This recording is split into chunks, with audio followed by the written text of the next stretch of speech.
बीडमध्ये मैत्रीचा रक्तरंजित शेवट झालाय। पत्नीचे आक्षेपार्ह फोटो का दाखवले असं म्हणत मित्राची निर्घृण हत्या झाली आहे। माझ्या पत्नीचे आक्षेपार्ह फोटो का दाखवले असा जाब विचारत 4 मित्रांनी मिळून आपल्याच एका मित्राची धारदार शस्त्रानं वार करत निर्घृण हत्या केली आहे। ही घटना बीड जिल्ह्यातील बेलुरा येथे घडली।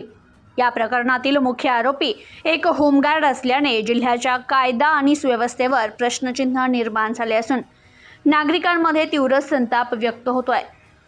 सुमित गवते असं मृत युवकाचं नाव आहे। आरोपी आणि सुमित हे एकमेकांचे मित्र होते। घटनेच्या दिवशी आरोपींनी सुमितला तुझ्याकडे काम आहे असं सांगून बोलावून घेतलं, मात्र तेथे पोहोचताच पूर्वनियोजित कटानुसार आरोपींनी त्याच्यावर हल्ला चढवला। फिर्यादीनुसार गावातीलच रुस्तुम गवते, ज्ञानेश्वर लाटे आणि खंबालिंबा येथील सूरज नागरगोजे या तिघांनी सुमितला घट्ट धरून ठेवलं।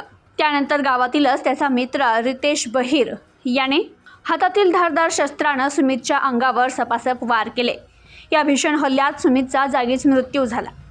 पोलिसांनी या प्रकरणी तत्परता दाखवत एका आरोपीला ताब्यात घेतलं आणि त्याच्याकडे चौकशी केली असता त्यानं गुन्ह्याची कबुली दिली। रुस्तुम गवते याच्या पत्नीचे आक्षेपार्ह फोटो सुमितनं का दाखवले किंवा का पसरवले या रागातून हा टोकाचा निर्णय घेतल्याचं आरोपींना सांगितलंय।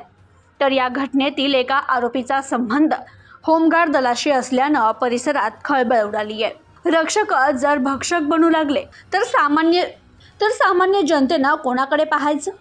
बीड जिल्ह्यात गुंडांवरील पोलिसांचा धाक संपलाय की काय असा संतप्त सवाल नागरिक करतायत। Bureau report, news today 24, Beed.